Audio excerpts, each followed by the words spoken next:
Shalom Bapak Ibu dan Saudara yang terkasih di dalam Tuhan.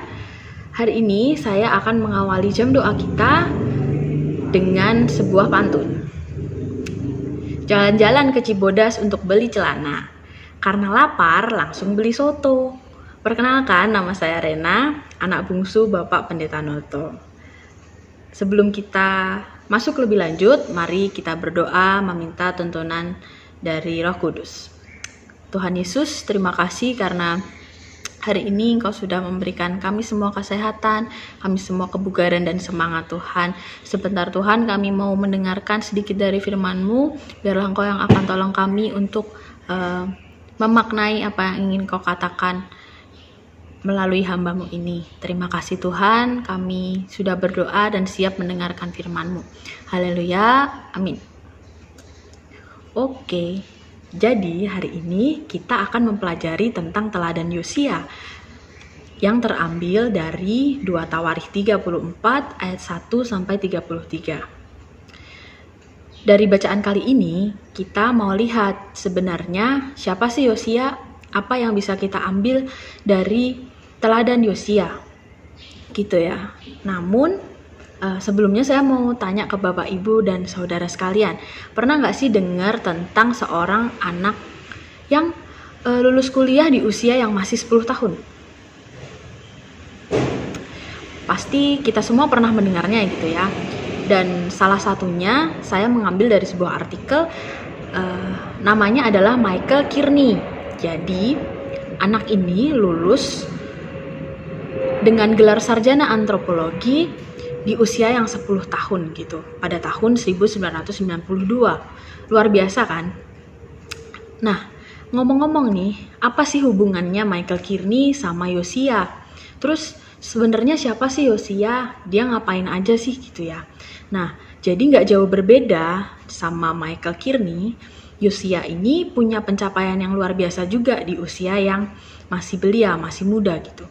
Jadi Yosia adalah orang termuda yang pernah menjabat sebagai raja untuk memerintah di Yerusalem gitu. Dan saat jadi raja, bahkan dia nggak 10 tahun kayak Michael Kearney yang lulus di 10 tahun gitu ya. Dia memerintah di Yerusalem itu umur 8 tahun. Dan di usia yang sama juga, dia itu sudah mulai mencari Tuhan, sudah hidup benar di hadapan Tuhan gitu ya. Nah, kenapa sih mencari Tuhan dan hidup benar di hadapan Tuhan itu terkesan istimewa dan dibahas-bahas gitu ya? Nah, karena pada zaman itu Yehuda dan Yerusalem ini warga-warganya, orang-orangnya itu nggak kenal sama Tuhan, bahkan nggak tahu adanya Tuhan gitu. Karena raja-raja yang memerintah sebelum Yosia itu memang hidup semaunya sendiri, gak kenal Tuhan, bahkan melakukan hal-hal yang buruk di hadapan Tuhan kayak gitu. Yosia juga mulai membersihkan Yehuda dan Yerusalem dari berhala dan juga tempat-tempat penyembahannya gitu ya. Di umur segitu loh kira-kira, Bapak Ibu Saudara sekalian, bisa dibayangkan gitu ya, betapa luar biasanya Tuhan memilih Yosia. Dan setelah itu Yosia juga memerintahkan jajarannya untuk merenovasi bait Allah. Itu tertulis di ayat yang ke-8. Dan waktu renovasi, waktu bener-benerin gereja bait Allah, itu Yosia menemukan Taurat Tuhan yang sudah lama banget gitu ya, nggak pernah dipegang gitu. Dan itu berisi tentang peringatan dan juga kehendak Tuhan. Nah, dari profil singkatnya Yosia, apa sih yang bisa kita lihat gitu ya, apa sih yang kita bisa maknai gitu. Yang pertama adalah kita perlu berani tampil beda kayak Yosia. Mungkin tadi dari ceritanya Yosia itu mencari Tuhan dan juga hidup benar di hadapannya gitu. Beda sama raja-raja yang memerintah sebelumnya. Makanya teladan inilah yang perlu kita ikuti juga. Walaupun di tengah-tengah keadaan sulit, walaupun mungkin tengah-tengah orang gak mengenal Tuhan, dan bahkan mungkin kita dicemooh gitu ya. Tapi Yosia ini berani tampil beda gitu di tengah-tengah ini gitu. Dan di dalam Matius 5 ayat 16 berbunyi, demikianlah hendaknya terangmu bercahaya di depan orang, supaya mereka melihat perbuatanmu yang baik dan memuliakan Bapamu yang di surga. Jadi kita bisa menjadi teladan, kita bisa menjadi terang di tengah-tengah dunia yang makin buruk gitu ya. Gak usah kita menginjili jauh-jauh, gak usah kita ke pelosok-pelosok gitu, tapi kita bisa cukup menjadi teladan, menjadi terang dengan contohnya menaati prokes atau menaati kebijakan-kebijakan pemerintah. Jadi kita saat dilihat orang itu benar-benar mencerminkan kebaikan Tuhan gitu. Lalu teladan yang kedua adalah berkarya sebanyak-banyaknya.